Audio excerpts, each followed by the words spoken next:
Hi everyone. So today for my book presentation, I am going to tell you about How to Catch a Monster by Michael Yu.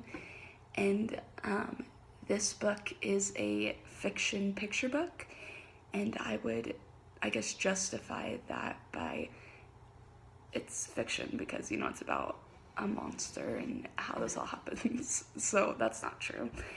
And then picture book, it's filled with a lot of really actually beautiful pictures, and that's something that I think helps push the story along a lot. Like the story is good, I really liked it, but the pictures were amazing. I thought they were really good.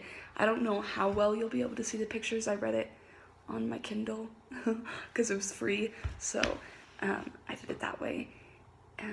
But what happens in the story is there's the main character, Eric, and his mom's kind of trying to get him to bed. And he, as pretty much every little kid, at least I know my younger siblings, they hate getting ready to go to bed. So, she kind of tricks him, as parents sometimes have to do. And, told him, well, if you get ready, then I'll tell you about the monster. And, the monster will visit you tonight.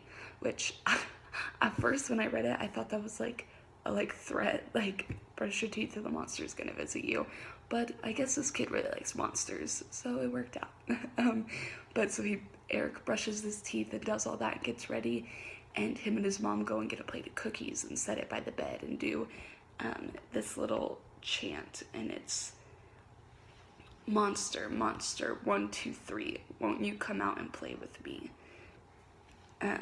So I probably could have memorized that, but and so he just does that, and then out comes, later comes the monster. He hears the monster kind of eating cookies. I don't know if you can see that, but, and so then they begin to play, throughout the night. They kind of, they wrestle around and do fun stuff, but then, after a little bit, the monster tucks him in to bed, and he goes to sleep, so the next night, he's, wants to play with the monster again. So he brushes his teeth and showers without fuss, and then gets a plate of cookies again, and the monster comes back again. This starts to happen just about every night, and he's going through all of his routines really good and super excited to kind of get ready for bed and go to bed so that he can play with the monster.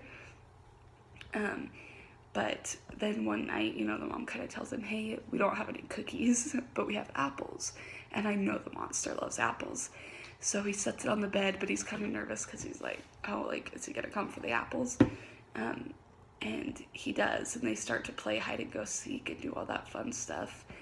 And then at the, on one of the last pages, the monster transforms into the dad.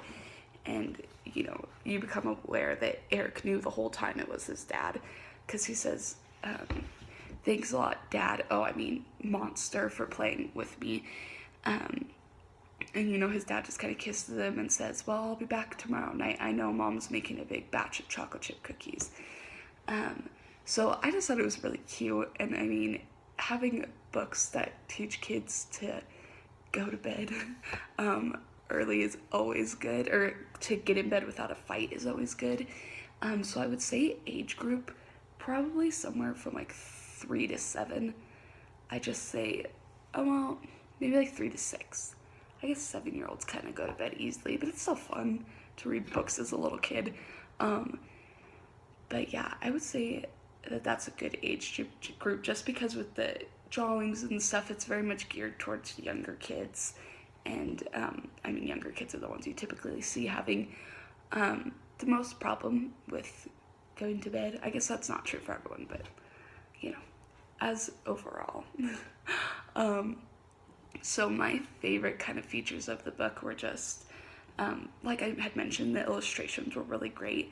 I'll just show a couple of them if you can see it. I kind of have to tilt it, so there's that, and then I wonder if I can get it closer. There we go. Okay. This one, oh, am I doing it the wrong way? I'm doing it the wrong way. So, you just see it's silly, but they're just cute illustrations, and they take up more, if not the same amount of the page as the words. So obviously, it's showing that it's important. And I one last thing that I really loved is how it kind of showed family time. You know, there's a mom and a dad, and they're both working together to put their son to sleep, and you know, the son gets quality time with each of them. I really loved that. So yeah, it's a great book. I hope all of you read it, and that's it.